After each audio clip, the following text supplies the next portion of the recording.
अस्सलाम वालेकुम।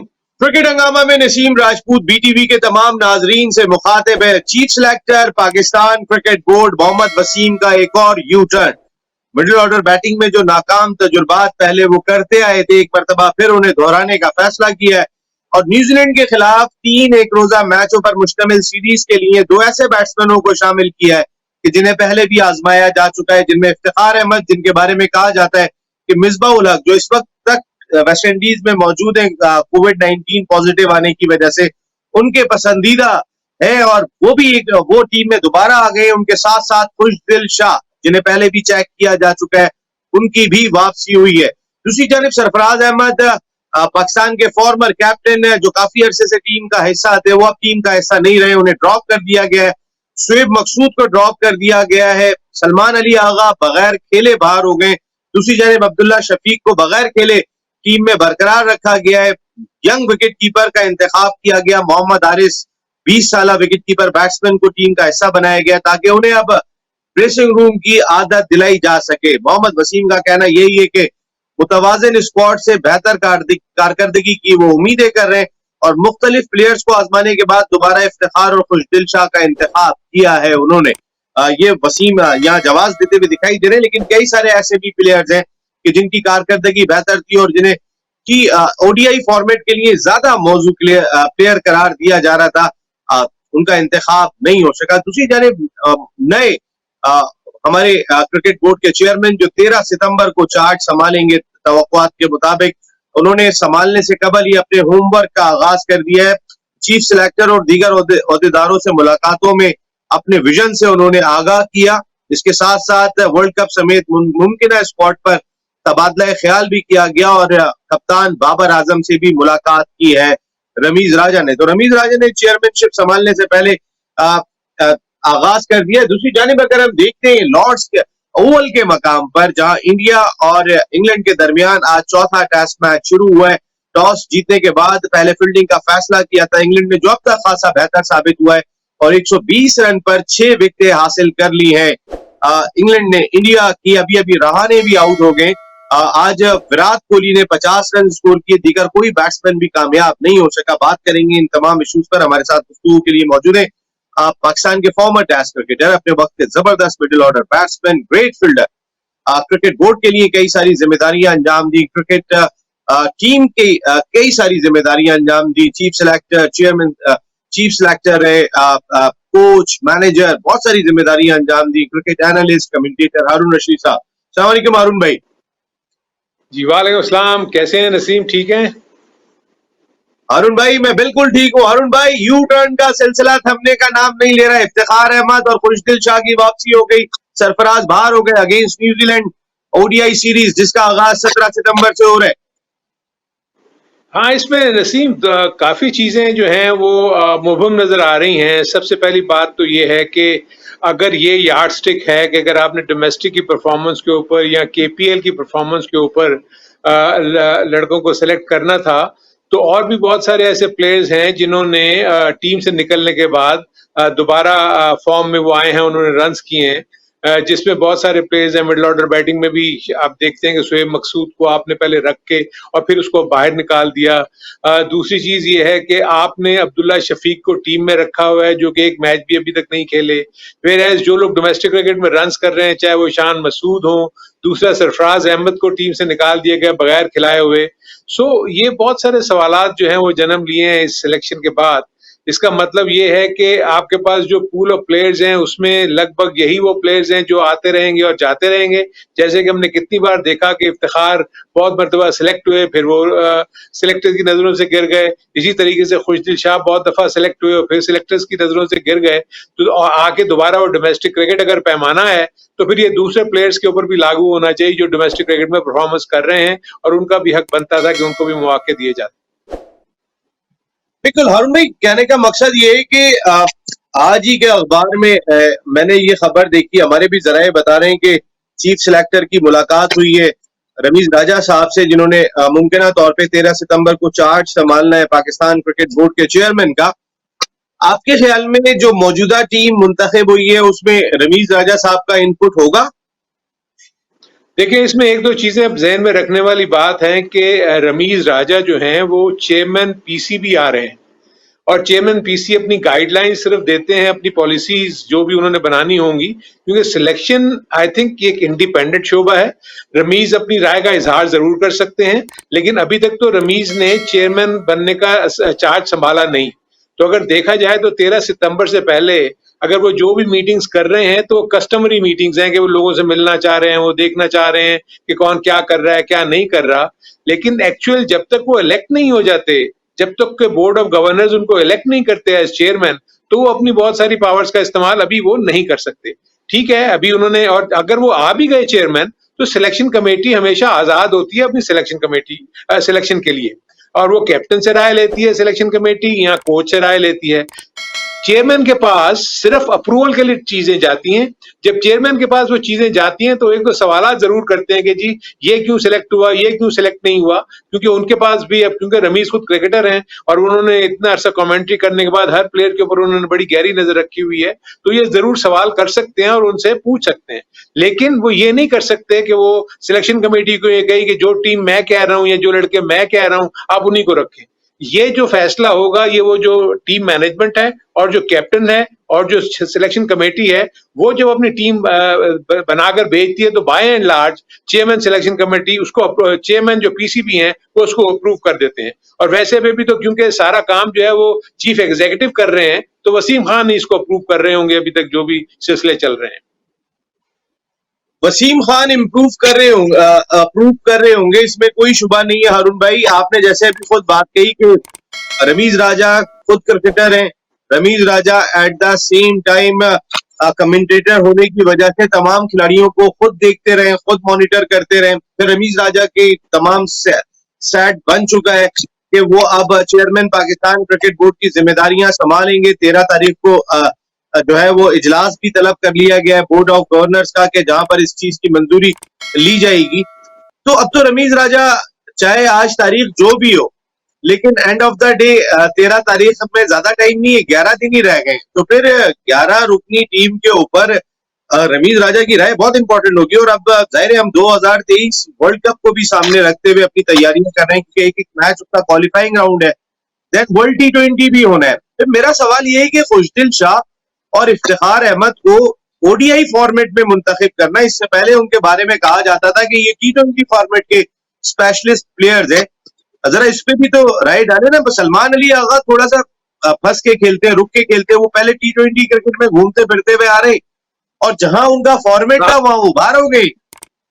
हाँ, आप बिल्कुल ये सही बात आपने की, लेकिन एक्चुअली अगर देखा जाए तो इस वक्त तो किसी भी तौर पर वसीम राजा, रमीज राजा जो हैं वो इनपुट अपनी सिर्फ जबानी हद तक दे सकते हैं। वो किसी को ये कह नहीं सकते कि आप ये करें और ये ना करें, बिकॉज अभी तक तो चार्ज उनके पास नहीं आया है। जब तक चार्ज उनके पास नहीं आएगा, अभी तो उनके पास साइनिंग अथॉरिटी भी नहीं है। जो आपने बात की कि इफ्तिखार और वो कह देंगे तो जी, क्या मना कर पाएंगे आपके चेयरमैन सिलेक्शन नहीं कमेटी, नहीं ऑल बिल्कुल पावरफुल देखिए, चेयरमैन नहीं सिलेक्शन कमेटी? नहीं नसीम, एक चीज मैं आपको बता दूं कि जब मैं चेयरमैन सिलेक्शन कमेटी था, अपनी राय जरूर देते थे जो भी चेयरमैन थे, चाहे वो नजम सेठी हो या शहरियार हो। लेकिन जो सिलेक्शन कमेटी जब अपनी टीम भेज देती थी तो वो कभी ऐसा हुआ नहीं है कि उन्होंने अब ये कह दिया हो कि इस प्लेयर को निकाल दो, इस प्लेयर को निकाल दो। क्योंकि सिलेक्शन कमेटी बनाई इसीलिए जाती है कि आपने उनको एक इंडिपेंडेंट चार्ट दिया हुआ है। ना जी, नजम सेठी ने क्रिकेट खेली थी, ना शहरियार खान नो ने नो नो क्रिकेट नो खेली थी। इस वक्त चेयरमैन आ रहे हैं। It's not a match. देखें, जब माजिद खान भी सीईओ थे, कभी भी उन्होंने सिलेक्शन कमेटी के मैटर्स के ऊपर दखल नहीं दिया। ये कभी भी, ना जावेद बर्की जब चेयरमैन थे उन्होंने कभी सिलेक्शन कमेटी के मामलात में दखल नहीं दिया। इसीलिए तो ये कमेटीज बनाई जाती है, वो इंडिपेंडेंट। हाँ, आप उनका मवाजना यानी उनको जायजा ले सकते हैं कि उनकी कारकर्दगी कैसी रही। रमीज राजा ये जरूर कर सकते हैं कि आगे अगर देखेंगे वो ये इनसे मुतमईन नहीं है, वो सिलेक्शन कमेटी चेंज कर देंगे। Yes, he can do that. लेकिन जिस भी नई सिलेक्शन कमेटी को लाएंगे, अपना उसको ब्रॉडर लाइन ऑफ वो व्यू देंगे कि देखें मैं इस तरह चाहता हूं पाकिस्तान टीम को 2 साल में यहां देखना चाहता हूं और मैं आपको ये टास्क दे रहा हूं कि मुझे ये काम करके दे। तब उस तरीके से वो सिलेक्शन कमेटी उन चीजों को सामने रखते हुए, क्योंकि देखें सिलेक्शन पॉलिसी सिलेक्शन कमेटी देती है, चेयरमैन नहीं देता। मैंने जब चेयरमैन था तो मैंने सिलेक्शन पॉलिसी दी थी शहरियार साहब को, जिन्होंने उसको अप्रूव किया था। तो सिलेक्शन कमेटी इसीलिए तो बनाई जाती है कि उनके जिम्मे सारा काम है। रमीज अपने पॉइंट ऑफ व्यू से जो चेयरमैन है वो ये जरूर करते हैं, अगर किसी की कारकर्दगी से मुतमईन नहीं होंगे तो उसको चेंज कर देंगे, अपना नया सेट ऑफ सिलेक्टर्स ले आएंगे और उनको चार्ज देंगे और देखेंगे कि वो कैसा काम कर रहा है। बिल्कुल ठीक है, यानी कि अभी तक रमीज के हाथ में कुछ भी नहीं है। बकौल आपके, हम तो ये समझ रहे थे कि भाई फॉर्मर कैप्टन आ गए और जाहिर है वो पेड चेयरमैन सिलेक्शन कमेटी होंगे, वो कोई एजाजी तौर पे नहीं आ रहे हैं यहाँ पर। जी जी जी, हमारी इतलात के मुताबिक पर तनख्वाह होगी। भाई वो इतना अपने असाइनमेंट छोड़ के आ रहे हैं कमेंट्री के, वो तो अर्न करते थे, वो तो कमाते थे। जो इतलात है उनके, हमारी इतलात अब तक की है। हाँ, ये मेरे लिए न्यूज है नसीम। आई थिंक अगर ये चीज है, क्योंकि इससे पहले चेयरमैन पहले जो भी आए हैं उनकी कभी भी कोई सैलरी वगैरह कभी भी मुख्तस नहीं होती थी, ना उनको मराहत सिर्फ ये मिलती थी कि उनको डेली अलाउंसेस, जो फॉरेन ट्रिप्स होते थे, एयर टिकट्स, अकोमोडेशन, लॉजिस्टिक्स, ये सारी चीजें मिलती थी। अगर इस तरीके से आ रहे हैं तो लेट्स सी वो क्या करते हैं। लेकिन दूसरी इंटरेस्टिंग चीज आपको मैं ये भी बताऊं कि 10 सितंबर तो डेडलाइन है, आपको आईसीसी को टीम सबमिट करनी है वर्ल्ड कप की, तो उस वक्त तक तो रमीज राजा चेयरमैन नहीं होंगे पीसीबी के। अगर रमीज राजा चेयरमैन नहीं होंगे तो फिर तो वो T20 वर्ल्ड कप से बिल्कुल मुस्तशना है। लेकिन आपके ख्याल में रमीज राजा को अपना रोल प्ले करना चाहिए, इसलिए कि वो क्रिकेटिंग नॉलेज रखते हैं, और या चेयरमैन सिलेक्शन कमेटी को उनकी कोई रिपोर्ट लेनी चाहिए? देखिए नसीम, एक चीज आप खुद सोचें ना, नसीम एक चीज आप खुद सोचें कि मैं किस तरीके से डिक्टेट कर सकता हूं। अगर मैं चेयरमैन हूं, मैं सिलेक्टर्स को या सिलेक्शन कमेटी के हेड को मैं कैसे डिक्टेट कर सकता हूं कि अब ये टीम खिलाओ। आपने एक टास्क फिर उनको क्यों दिया है? अगर टीमें चेयरमैन पीसीबी ने ही सिलेक्ट करनी है तो फिर फायदा क्या सिलेक्शन कमेटी का या क्रिकेट कमेटी का, फॉर दैट मैटर किसी और कमेटी का? आप कमेटीज इसीलिए बनाते हैं कि आपको इंडिपेंडेंट करते हैं कि जी हमने आपको टास्क दिया, आपने इसमें डिलीवर करना है। अगर वो डिलीवर करने में नाकाम है तो फिर मेरी स्वाबदीद है एज चेयरमैन कि मैं जो भी डिसीजन लूं मैं इनको रखूं या ना रखूं। लेकिन देखें, to be on the safe side में आप कहूं कि वर्ल्ड कप तक मैं नहीं समझता कि रमीज ने आते ही बहुत ज्यादा चेंजेस कर देनी है। उसको तो पहले आके सारी चीजें पेश होंगी उसके सामने, हर डिपार्टमेंट अपना अपना सारी चीजें पेश करेगा कि देखें जी हम ये कर रहे हैं, इस तरीके से चल रहे हैं, इस तरीके से हो रहा है ये काम। इसी तरह जैसे अगर मार्केटिंग है वो आएगी, कमर्शियल का डिपार्टमेंट है वो आएगा, आपका डोमेस्टिक आएगा, आपका इंटरनेशनल आएगा, आपकी एकेडमीज आएंगी। ये सारे लोग आके अपनी अपनी चीजें, फाइनेंस वाले जो है वो आके पेश करेंगे अपना सारा रिकॉर्ड और ये बताएंगे कैसे चल रहा है ये निजाम। सो पहले तो रमीज को जो मैकेनिज्म है पीसीबी का उसको समझने में ही काफी टाइम लग जाएगा। तो मैं समझता हूं कि अभी ये इश्यूज जो हैं ये सिलेक्शन के और इसके, रमीज ने 2 से 3 साल का, मुझे लगता है कि जो उन्होंने प्रोग्राम देना होगा वो 2 से 3 साल का प्रोग्राम देंगे इन सब डिपार्टमेंट्स को और कहेंगे कि जी मैं एवरी ईयर या एवरी 6 मंथ्स में रिव्यू करूंगा। अगर मुझे कहीं प्रोग्रेस नजर नहीं आई, ये मेरा अपना ख्याल है कि ऐसा होना चाहिए, तो फिर मैं ऑब्वियसली मैं हक बजाने भी होगा, मैं चेंजेस करूं और मैं अपने पसंद के जो भी मैं समझता हूँ जिनके ऊपर मैं समझ सकता हूँ वो डिलीवर कर सकते हैं, मैं उनको लेकर आऊं। भाई आपकी बात मैं बिल्कुल समझ गया हूँ, लेकिन वो जो हम पेड चेयरमैन की बात कर रहे थे, तो हमारी इत्तलात अब तक की तो यही है। वैसे माजी में भी जो एजाजी चेयरमैन थे 10-15 लाख रुपए तो ऐसी अखराजात हो जाते थे उनके ऊपर, उससे तनख्वाही ले लें फिर तो बेहतर है। वरना तो कम अज कम उनके अलाउंसेज अगर उठा के देख लें, उनके घर का रेंट उठा के देख लें, उनके मुलाजिम उनकी गाड़ियां उठा के देख लें, तो 10-15 लाख रुपए तो उनपे वैसे भी खर्च हो जाते हैं एजाजी चेयरमैन पे। हाँ बिल्कुल आप सही कह रहे हैं। देखें ना, अब तो आप जैसे बता रहे हैं कि अगर पेड चेयरमैन होंगे तो ये इस खर्चे के अलावा उनकी सैलरी होगी ना, ये खर्चा तो वैसे ही होगा क्योंकि गाड़ियां भी होंगी, एयर ट्रेवल भी वैसे ही होगा, उनके अलाउंसेस भी वैसे ही होंगे। सो दैट विल बी, जो सैलरी है that will be added attraction to the new chairman अगर वो पेड हैं तो, क्योंकि इससे पहले चेयरमैन सैलरी नहीं लेते थे। अगर सीईओ 26 लाख रुपए ले रहे वसीम खान, तो रमीज राजा का 50 लाख रुपए लेंगे, उनसे कम तो नहीं लेंगे? सर यही तो मुझे तो इशू सर यही होगा कि देखें ये अभी हम सब स्पेकुलेट कर रहे हैं और आपके जराए आपको ये चीजें बता रहे हैं। मेरे अपने नजदीक जब फाइनेंस डिपार्टमेंट अपनी कारकर्दगी सामने रखेगा कि जो फाइनेंशियल निजाम है पीसीबी का वो किस तरीके से चल रहा है, सैलरी के मद में कितने पैसे जा रहे हैं, कौन कौन कितनी कितनी सैलरी ले रहा है, आपके कौन कौन से ऐसे अखराजात हैं जो कि हर महीने होते हैं, चाहे वो ग्राउंड स्टाफ से लेके आपके टॉप लेवल के ऊपर जो डायरेक्टर्स हैं उनकी तनख्वाहें हैं वो कैसे किस तरीके से डिस्ट्रीब्यूट होती हैं, और हर महीने फाइनेंस डिपार्टमेंट कितना पैसा खर्च करता है, और पीसीबी के पास कितना पैसा पड़ा हुआ है आपके बैंक्स में और सारे किटी में, क्योंकि अब तो सारा निजाम आपका रेवेन्यू कितना आता है और आप खर्च कितना करते हैं। सो ये जब सारा निजाम सामने उसके पेश होगा और उसमें अगर आप ये 50 लाख रुपए की सैलरी और ऐड कर देंगे तो सैलरी बिल तो ऑटोमेटिकली बढ़ जाएगा पीसीबी का। तो और उसके बाद आपके खर्चे वैसे ही चलेंगे, आपकी टीमों के ऊपर खर्चे कम नहीं कर सकते, प्लेयर्स की फीस के ऊपर खर्चे कम नहीं कर सकते, और बाकी जो दूसरे पीसीबी के जो ऐसे खर्चे हैं जो कि होने ही होने हैं उसको तो आप किसी भी तौर से कम नहीं कर सकते। तो आई थिंक ये सारी चीजें तो पहले रमीज आके उसको देखेंगे एंड देन उसके बाद अपनी कोई स्ट्रेटेजी बनाएंगे ना। अभी तो मुझे लगता है कि रमीज अगर जो भी मुलाकातें कर रहे हैं वो कोशिश यही कर रहे होंगे समझने की कि ये निजाम चल कैसे रहा है और कहाँ ऐसे लूप होल्स हैं जिसको आगे मुझे प्लग करना है, और कहाँ लोग अगर मैंने लाने हैं तो कहाँ लेकर आने हैं, और कहीं से मैंने अगर थोड़े से कम करने हैं तो कहाँ से कम करने हैं। क्योंकि अगर जब वो जाएंगे तो उनके सामने स्टाफ स्ट्रेंथ भी तो पेश की जाएगी ना कि जी डोमेस्टिक में इतने लोग हैं, इंटरनेशनल में इतने हैं, फाइनेंस में इतने हैं, मार्केटिंग में इतने हैं, मीडिया में इतने हैं। तो ये सारी चीजें देख के ये पीसीबी चला रहा है ना सारी चीजों को, तो वो सारी चीजें उनके सामने रखी जाएंगी। अरुण भाई, जाहिर है न्यूजीलैंड के बेशतर प्लेयर्स तो आईपीएल खेलने के लिए जा रहे हैं। अभी बांग्लादेश में उनकी टीम मौजूद है। कल जो मैच उन्होंने खेला T20 मैच अगेंस्ट बांग्लादेश, सिर्फ 60 रन पर आउट हो गई कीवी की टीम, और बांग्लादेश तारीख में पहली मर्तबा न्यूजीलैंड को हराने में कामयाब हो गई। आपके ख्याल में जितनी कमजोर टीम न्यूजीलैंड की आ रही है, बी और सी टीम, पहले बात हो रही थी अफगानिस्तान के खिलाफ हम सीनियर्स को आराम देंगे, बाबर को आराम देंगे, हसन को आराम देंगे, शाहीन को आराम देंगे, लेकिन अब रिजवान को आराम देंगे। अब जो सूरत हाल है कि 60 रन पे जो टीम आउट हो रही हो और बांग्लादेश तारीख रकम कर रहा हो, पहली मर्तबा न्यूजीलैंड से T20 मैच जीत रहा हो, या हैदर अली और जो हमारे यंगस्टर्स हैं, क्या हम उनको कह रहे थे कि जरा अच्छी बैटिंग कर लेते हैं लंबे फॉर्मेट में, तो इनको नहीं खिलाया जा सकता था। फिर सरफराज अहमद, अगर आप रिजवान को आराम देते तो क्या उस सूरत में सरफराज को शामिल नहीं कर सकते थे? आपने वो तमाम अपने प्लान जो वर्कलोड मैनेजमेंट के सब खत्म कर दिए। हाँ, ये चीजें मैं खुद हैरान हूँ। देखिए, मैं वही कहता हूँ कि आपको बात करने से पहले सोच लेना चाहिए कि क्या आप इस पे अमल कर सकेंगे या नहीं कर सकेंगे।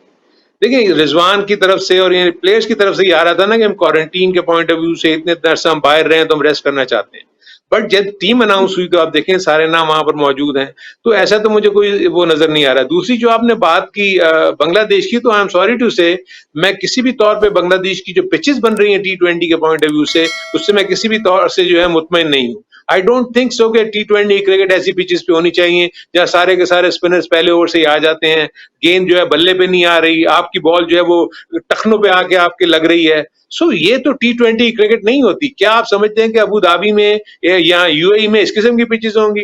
अगर इस किस्म की पिचेस होंगी तो आई थिंक सबसे डेंजरस टीम जो है वो तो बांग्लादेश की हो जाएगी, क्योंकि जितने स्पिनर्स उनके पास है वो तो किसी और के पास नहीं है। अब देखें, जो भी टीम तो बांग्लादेश जा रही है वो स्ट्रगल कर रही है, और पाकिस्तान के पास जो देखें स्पिनर्स हैं वो वैसे स्पिनर्स नहीं है जो बांग्लादेश के पास हैं।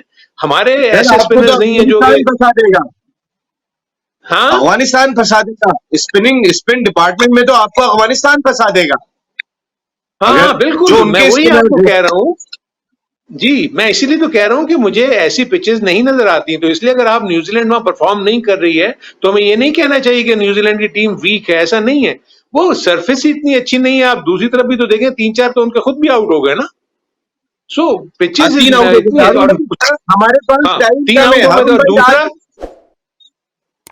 अरुण भाई, अब टाइम बहुत थोड़ा सा है, कुछ थोड़ी सी आपसे बात करूंगा। ओवल में जारी है इंडिया और इंग्लैंड के दरमियान चौथे टेस्ट मैच का आगाज हो गया। पिछले मैच में इंडिया को इनिंग और 76 रन के बड़े मार्जिन से शिकस्त का सामना करना पड़ा, और आज भी इंडिया की सूरत हाल यह है कि 118 पर उन्होंने अपनी 6 विकेटें गंवा दी हैं। तो किस तरह देख रहे हैं? England is upper hand now? ये यहाँ बिल्कुल डेफिनेटली अपर हैंड है। और दूसरा मैं हैरान हूं कि क्योंकि ओवल की पिच प्रॉब्ली इंग्लैंड में सबसे बेस्ट बैटिंग पिच समझी जाती है, और थोड़ा सा बाउंस इसमें डेफिनेटली है। जो इंग्लैंड को जो एडवांटेज मुझे एंडरसन के अलावा जो दोनों दो बॉलर्स ओवर्टन और वो जो रॉबिन्सन खेल रहे हैं, you know they are very tall. तो उनकी हाँ रॉबिन्सन हाँ रॉबिन्सन जी, फिर रॉबिन्सन क्रिस उसी वोक्स की। ने आके दो आउट किए। आज हाँ, क्रिस क्रिस वोक्स वोक्स भी को खेल उन्होंने, रहे हैं, उन्होंने ड्रॉप हाँ किए। हाँ, क्रिस वोक्स को आज खिलाया ना उन्होंने। व्हाट आई मीन टू से इज कि उनका सबसे बड़ा एडवांटेज ये है कि बिकॉज ऑफ देयर हाइट उनका बाउंस बहुत अच्छा हो रहा है, जो कि आई थिंक इंडियन प्लेयर्स को काफी प्रॉब्लम में डाल रहा है। और आज फ्रेश पिच थी, टॉस जीत के उन्होंने पहले बॉलिंग की। आई थिंक बॉलिंग का उनको टॉस का फायदा हो गया और उन्होंने आके इंडिया पे अटैक कर दिया। और ऑब्वियसली इंडिया पिछला टेस्ट मैच हारी हुई है, थोड़ा सा कॉन्फिडेंस लो होगा, और वो जिन पे डिपेंड कर रहे हैं बैट्समैन, वो रन नहीं कर रहे, जिसकी वजह से इंग्लैंड जो है इस वक्त हावी है। और अगर अगर 6 आउट कर लिए, अगर 200 के अंदर अंदर या 250 में भी अगर टीम को आउट कर लेते हैं, तो इंग्लैंड के पास बहुत चांस है इस मैच को जीतने का।